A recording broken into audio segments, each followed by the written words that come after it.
Like it or not, and much sooner than later, you will need to give constructive criticism to a coworker, a friend, or even a family member. But how do you provide the good kind of criticism that fosters improvement quickly without hurting morale, productivity, or causing a defensive reaction? And how do you even know if you've provided practical constructive criticism in the first place? It often feels unsettling, like you're walking on eggshells or in a minefield. So stay tuned and we'll share the top techniques for delivering criticism in the best possible manner that benefits everyone.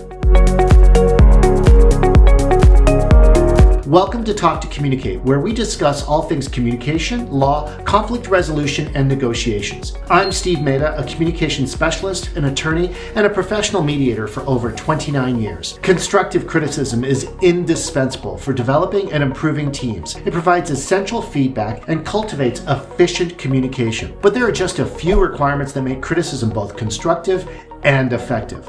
Always focus on the objective rather than the current wrong. It happens. People make mistakes and fall short of expectations. However, it's good practice to allow distance between what went wrong and the actual person, as it prevents the feelings of being under attack and defensiveness. One way to do this is to depersonalize the criticism using I language instead of you language. For instance, instead of saying, "You were off on the budget estimates for the project," it would be better to say, "I noticed that we missed the estimate figures on this project, but I'm certain a solution will be found to prevent it from happening again." Make sure that any criticism includes clear and actionable recommendations, such as, "Let's analyze similar projects and identify trends and costs to create a more realistic budget," and ask for their take on the situation. A reply to a simple question like, "What do you think of this plan?" will let you know two important things: whether they heard and register the criticism, and whether there were any unrecognized issues in play that caused the problem in the first place. Afterward, determine the best way to follow up or provide waypoints to assess improvements. When delivering constructive criticism, there are four main approaches. First, there's the sandwich approach. At the start, say something good about the person. This is like the first slice of bread. Then provide the criticism, which is the meat, and then end on a high note as the other slice of bread. In short, you're wrapping up that constructive criticism within the accomplishment. For example, one might say, "You're doing really well with the accounting. There's one area that does need improvement, which is your attendance. By fixing this attendance issue, you can continue doing all the great things that you do." Second, ensure that the other person adequately understands your intentions.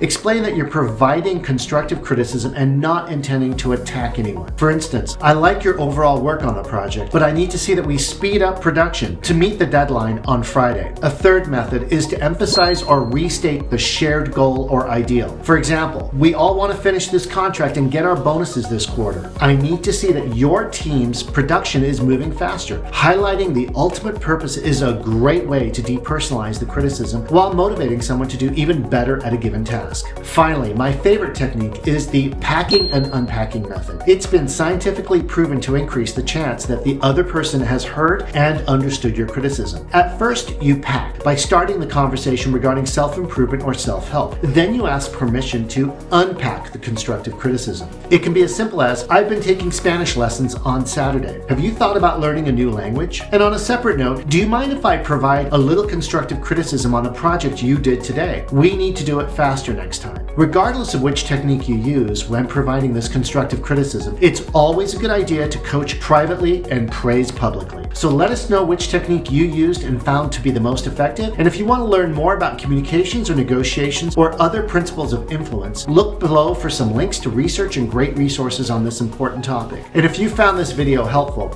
give us a thumbs up and subscribe to see more Talk2Communicate strategies. You can always just click on any of the videos above for additional tips and insights on communication.